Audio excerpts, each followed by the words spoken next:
Zach had just drunk filled back up. The apple he snacked on became magically whole again.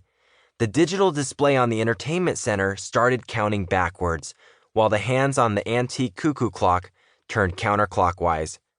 A carved wooden cuckoo bird flapped backwards above Zach's head before returning to its house-shaped clock. And like that, Zach and his dad had a few extra minutes to find Zach's magic. He focused his attention on a shiny silver flashlight and lifted it out of the box like he was picking up a sharpened sword. "This is it," he said hopefully. "I know it." "Maybe," Mr. King said. "Give it a shot." Zach took a deep breath and switched on the flashlight. He swept the beam over everything in sight, waiting for something amazing to happen. He had no idea what exactly he was hoping the flashlight could do, but it had to have some sort of magical power. It had to. Zach gripped it tightly in both hands. He focused all his energy out of himself and into it, just like his parents had taught him to do. He imagined the flashlight cutting through solid objects like a laser blade and then having X-ray powers. He wanted it so badly to work, but it didn't. The flashlight was just a flashlight. It just lit things up. "Oh well," Mr. King said. "It was worth a try." "No, wait!" Zach gripped the flashlight even tighter. His hands were starting to hurt. "Give it time."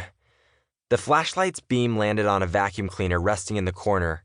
All at once, the vacuum roared to life. The vacuum started zooming around the room by itself, its headlights glowing like cat's eyes. Zach dropped the flashlight. "Yes!" Zach exclaimed. "I knew it! Look at it go!" The vacuum was a deluxe model built by one of Zach's uncles, who was something of a mad scientist magician. It was way more powerful than the average vacuum. It had been built to clean up even the most dangerous of magical messes. But it had never operated by itself before. "I'm doing this," Zach thought. "By magic!" "Are you seeing this?" he asked his dad. "Uh-huh," Mr. King said. Waving the flashlight like a wand, Zach tried to control the self-propelled vacuum cleaner, but he hadn't yet gotten control of his new powers, he guessed.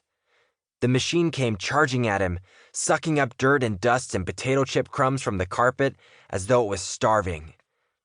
"Halt! Stop! Whoa!" "I can't stop it," he heard his sister yell. "What the?" Zach yelped as he backpedaled and then tripped over his own 2 feet.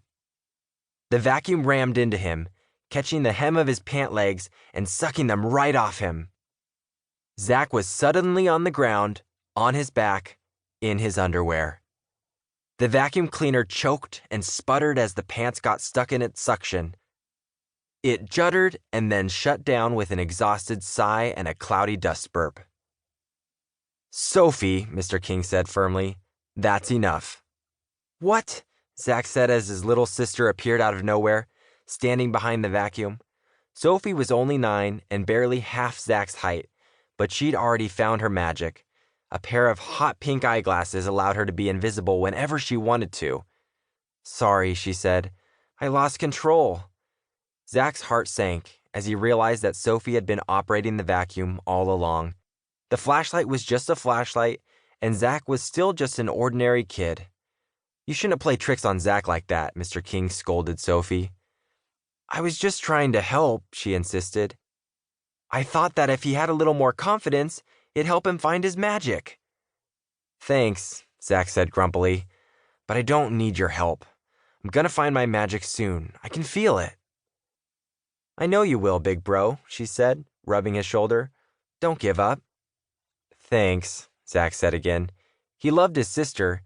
She always meant well, and he knew she was always looking out for him, but sometimes Zach wondered who really was the big sibling in the family. "Daddy," she said as her father wrenched Zach's pants free, "if you have to go help Mom get ready for the reunion, I can stay and work more with Zach." "I'm good," Zach said, frowning. "I think I need a break from everyone's help." He tossed the useless flashlight in with the other discards. "I'm sorry, son," Mr. King patted Zach on the back. "We'll practice again after the reunion. You just need to be patient." Easy for you to say, Zach thought. Most kings found their magic when they were little kids. It had been a long time since anyone in their family had been as old as Zach and still had